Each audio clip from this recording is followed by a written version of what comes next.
the owls in the dawn air serenaded their last calls of the night, responding as a pair, indicating that Tibble should have been home. Gnomes are nocturnal, and this sight could be rare.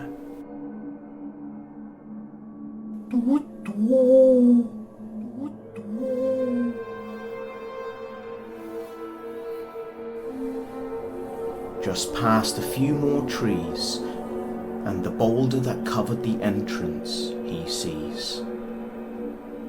Finally resting, Tibble leant up against the boulder.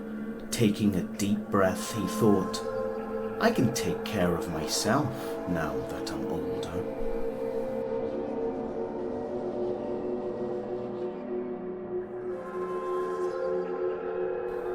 He decided to have a small bite, to eat before returning.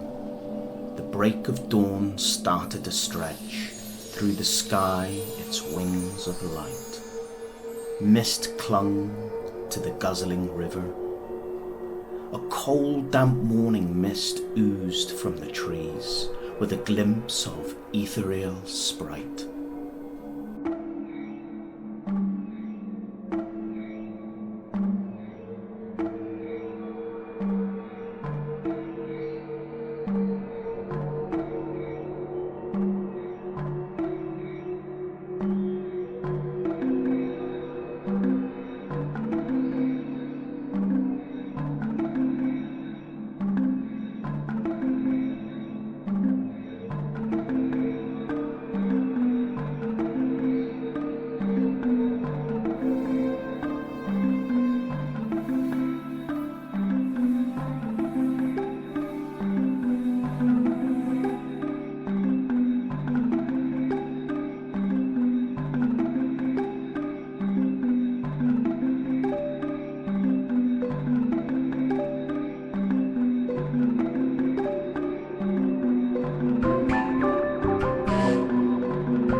Loved the smell of fresh, earthy peat, with all the wondrous browns under his bare feet.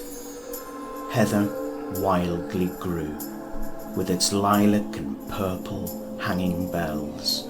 This was the time to see the wakening of colours fleet.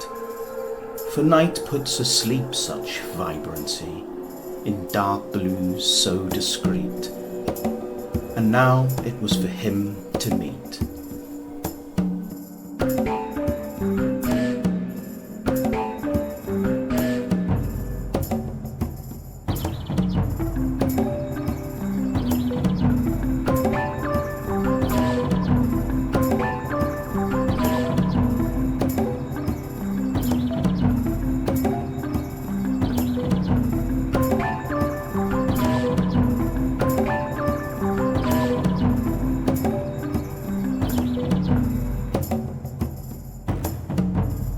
Chilly air has small bites of devotion, shivering, teasing and tensing the muscles.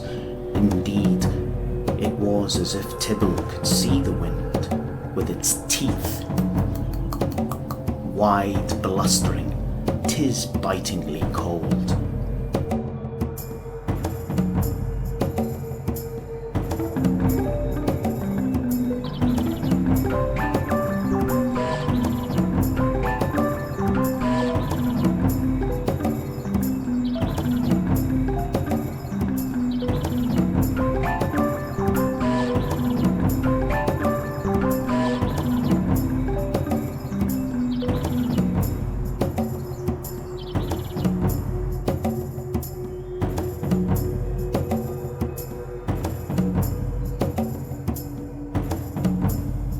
Tibble's hands thumbed through his large baggy pockets.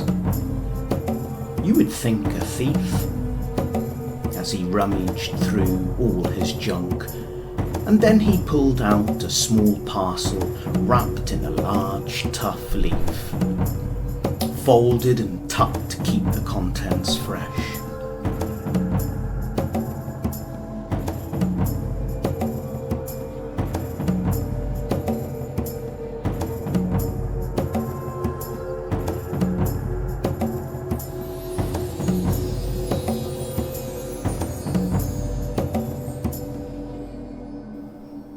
A moment quiet and ever so brief. He sat on the ground, munching his morsel, with his home beneath. The sun was a little stronger now, which cast orange luminance for the landscape a light wreath.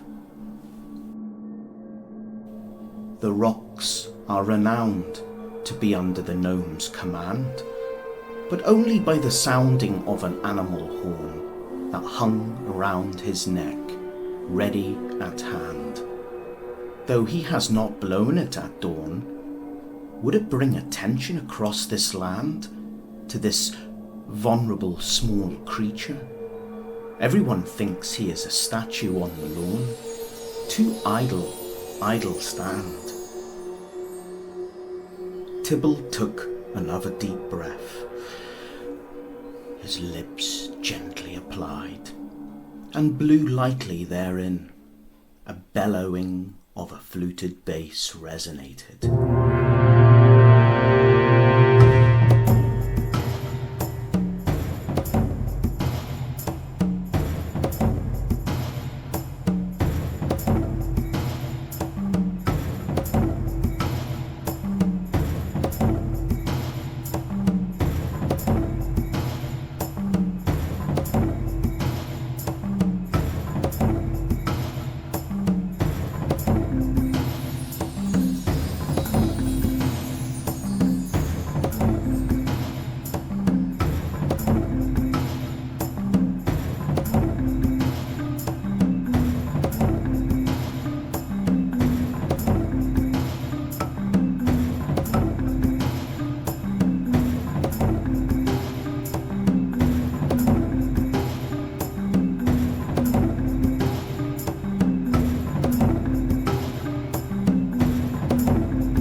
Then he looked from side to side and behind him as the large boulder complied. It rumbled like Tibble's stomach, vibrating with thundering tremors. The stone slowly moved to one side.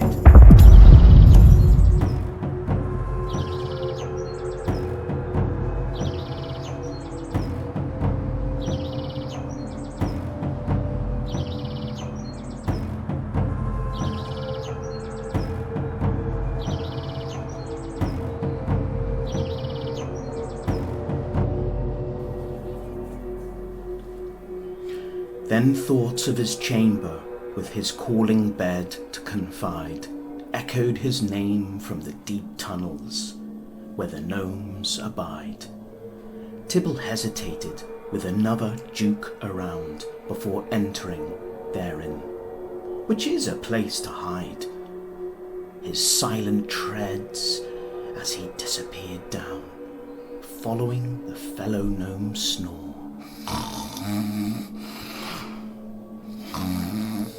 Behind him, the rock rolled back, a solid safety door.